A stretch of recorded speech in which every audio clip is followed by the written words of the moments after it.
Hello दोस्तों, राधे राधे। आज की कहानी का शीर्षक है असली खुशी। नीलेश बड़ा असमंजस में था। समझ में ही नहीं आ रहा था कि हंसे या रोए। सामने मार्कशीट पड़ी हुई थी जिसमें हर विषय में उसे सबसे अधिक नंबर मिले थे, पर उसे वह खुशी नहीं मिल पा रही थी जो अच्छे अंक मिलने पर होती है। आखिर नीलेश के साथ ऐसा क्यों हो रहा था? क्या हुआ था नीलेश के साथ?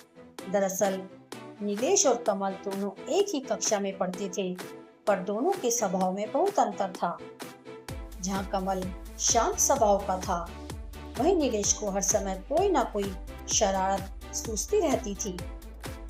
पढ़ाई में उसका मन ही नहीं लगता था, वहीं कमल पढ़ाई में अव्वल था। शिक्षक के हर सवालों का जवाब वह फट से दे देता था। नीलेश को इसी चीज की तकलीफ थी। खुद पढ़ाई में ध्यान न लगाकर कमल के हर क्रियाकलापों की कॉपी करना ही उसका काम था। कैसे उसे पीछे धकेले और नीचा दिखाए, बस इसी चक्कर में वह हमेशा लगा रहता था। इन सब के बीच में इसका सबसे बुरा असर उसकी खुद की पढ़ाई पर पड़ रहा था। इसी तरह एक बार लंच टाइम में जब कमल थोड़ी देर के लिए कक्षा से बाहर गया, तो नीलेश ने उसके स्कूल बैग से विज्ञान की कॉपी चुरा ली, ताकि जब शिक्षक उससे कुछ पूछे तो वह जवाब देने की स्थिति में ना हो। वह भी वही। शिक्षक की खूब डांट पड़ी कमल को। नीलेश तो मन मन मुस्कुरा रहा था। हर समय नीलेश मौके की ताक में रहता कि कैसे कमल को परेशान करे। एक तरह से वह कमल की वजह से हीन भावना का शिकार भी होते जा रहा था। उसे लगता था कि वह कभी पढ़ाई नहीं कर पाएगा, कभी कमल का पेन गायब कर देता, तो कभी लंच बॉक्स में खाना ही नहीं रहता। कमल को परेशान देखकर उसे बड़ी खुशी होती थी। धीरे धीरे उसकी शरारत और हीन भावना दोनों ही बढ़ने लगी। क्लास के दूसरे बदमाश लड़कों से भी उसकी दोस्ती हो गई थी, जो उसे हर समय उकसाते रहते थे। नीलेश की एक दोस्त थी रितिका, जिसकी हर बात वह मानता था। नीलेश की हरकतों को देखकर रितिका को बड़ी तकलीफ हो रही थी। उसने उसे समझाने की बहुत कोशिश की, पर वह हीन भावना का ऐसा शिकार हुआ था कि निकल ही नहीं पा रहा था। देखते देखते परीक्षाएं नजदीक आ गई। नीलेश की पूरी कोशिश थी कि वह इस बार कमल को पहले रैंक पर नहीं आने देगा। अचानक कुछ उड़ती हुई खबर मिली उसे। उसके कुछ उद्दंड दोस्तों ने एग्जाम के पेपर चुरा लिए और नीलेश को दे दिए। नीलेश की खुशी का ठिकाना नहीं था। अब तो इस बार वह अव्वल आकर ही रहेगा। परीक्षाएं खत्म हो गई और कुछ दिन के बाद रिजल्ट भी आ गया। अपनी कक्षा में वह सबसे अव्वल था। उसने कमल की तरफ विजी मुस्कान से देखा। आज उसने कमल को पीछे छोड़ दिया था। कमल को अपने कम नंबरों से थोड़ी निराशा जरूर थी, पर वह हारा नहीं था।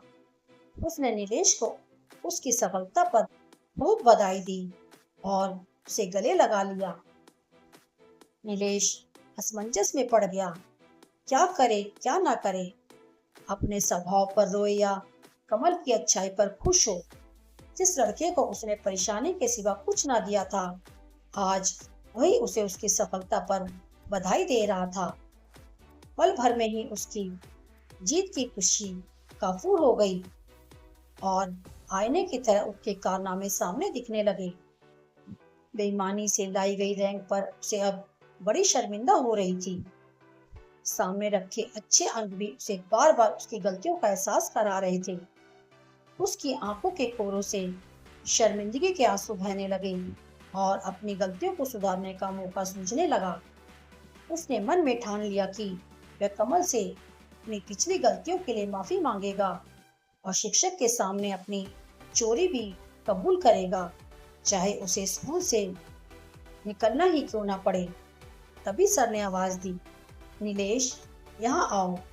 तुम्हारी क्लास में फर्स्ट रैंक आई है। मैं तुमसे बहुत खुश हूँ। बताओ, तुमने ये सफलता कैसे हासिल की? नीलेश बड़ा असमंजस में था। समझ में नहीं आ रहा था कि हंसे या रोए। सामने मार्कशीट पड़ी हुई थी जिसमें हर विषयों में उसे सबसे अधिक नंबर मिले थे, पर उसे वह खुशी नहीं मिल पा रही थी जो अच्छे अंक मिलने पर होती है। नीलेश दबे कदमों से ब्लैक बोर्ड के सामने पहुंचा।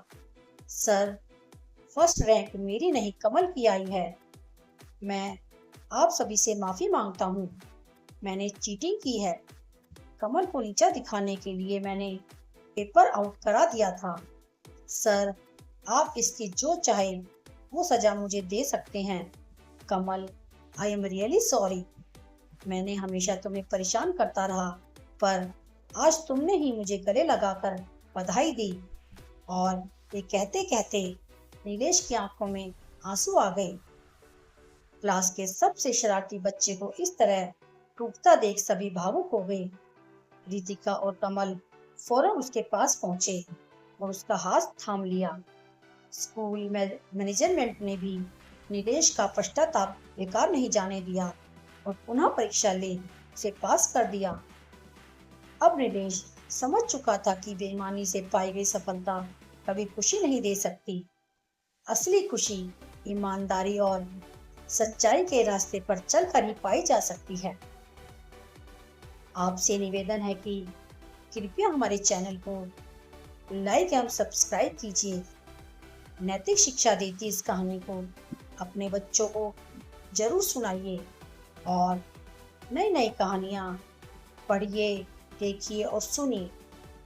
यह कहानियाँ जो कि उदाहरण के रूप में हैं, यदि आप अपने बच्चों को और समाज में सुनाते हैं तो निश्चित ही सभी का बेहतर चित्त एवं चरित्र निर्माण होगा। आपका बहुत बहुत धन्यवाद।